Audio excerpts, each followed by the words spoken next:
Welcome to the Deep Dive. Today we're zeroing in on project retrospectives.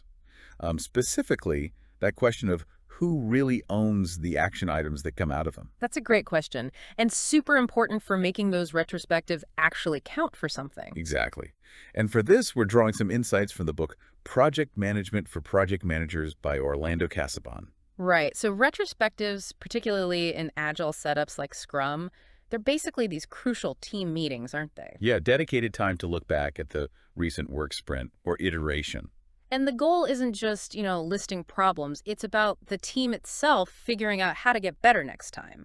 Team-driven solutions. Okay, but that's where the confusion often starts. Ah. Who takes those solutions and runs with them? You might think maybe the stakeholders.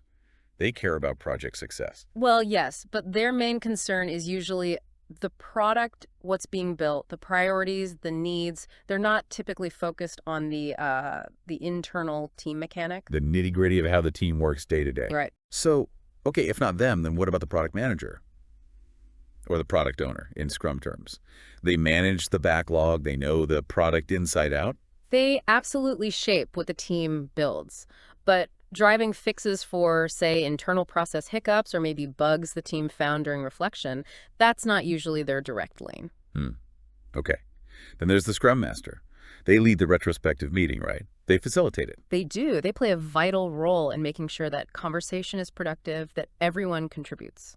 So it kind of feels like they might be the one to, take charge of the solutions. But see, their key role is more about empowering the team to find its own solutions.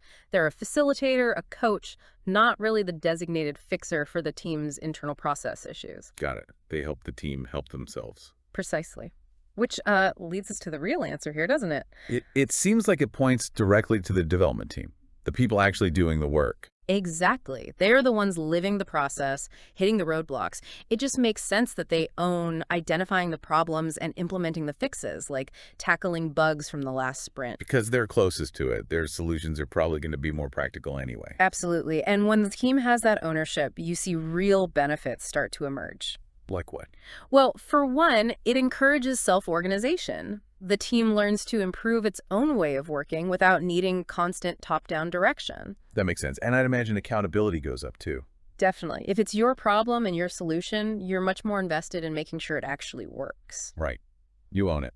And it really builds this culture of continuous learning, constantly tweaking, improving based on their own experiences. So the big takeaway here seems to be, for retrospectives to be truly effective, you really need the development team itself stepping up. Taking ownership of both the problems found and the solutions needed. It's fundamental to how Agile is supposed to work, really. Empowering the team. Empowering the team doing the work. Exactly. And if you want to explore these ideas of effective project management and team empowerment further, Yes. I'd strongly recommend the book we mentioned earlier, Project Management for Project Managers by Orlando Casabon. It covers this kind of ground really well. Excellent recommendation. And for you listening, here's something to think about. How could truly empowering your team to own their solutions lead to more significant, lasting improvements in your projects? Thanks for joining us.